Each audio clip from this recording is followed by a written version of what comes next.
ओम शांती। आज आहे 23 जानेवारी 2026 ची मुरली। महावाक्य आहे, गोड मुलांनो, तुमच्या मुखावाटे सदैव ज्ञान रत्ने निघाली पाहिजे। तुमचा चेहरा सदैव हर्षित राहिला पाहिजे। प्रश्न आहे, ज्या मुलांनी ब्राह्मण जीवनामध्ये ज्ञानाची धारणा केली आहे त्यांची लक्षणे काय असतील? उत्तर आहे, 1. त्यांचे वर्तन देवताप्रमाणे असेल, त्यांच्यामध्ये दैवी गुणांची धारणा असेल। 2. त्यांना ज्ञानाचे विचार सागर मंथन करण्याचा अभ्यास असेल।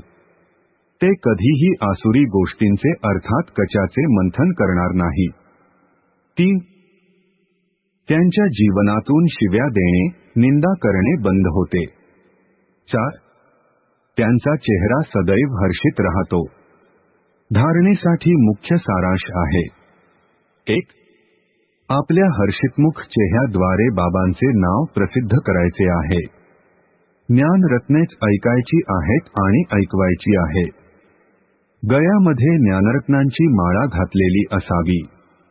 आसुरी अवगुणांना काढून टाकायचे आहे। 2. सेवेमध्ये कधीच कायचे नाही।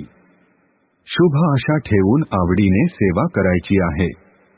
विचार सागर मंथन करून उत्साहामध्ये राहायचे आहे।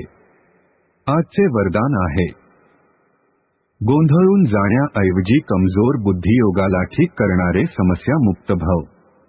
स्पष्टीकरण आहे, सर्व समस्यांचे मूळ कारण बुद्धियोग ठीक नसणे हेच आहे।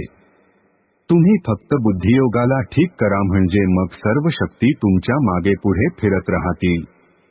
आणि बुद्धियोग जोडण्यासाठी 1-2 मिनिटे जरी लागली तरी हिम्मत हरून गोंधळून जाऊ नका। निश्चयाचा पाया डळमळीत होऊ देऊ नका। मी बाबांचा आहे, बाबा माझे आहे, या आधारे पायाला पक्के करा म्हणजे मग समस्या मुक्त बनाल। स्लोगन आहे, बीज रूप अवस्थेमध्ये स्थित राहणे। हीच जुन्या संस्कारांना परिवर्तन करण्याची विधी आहे। ओम शांती।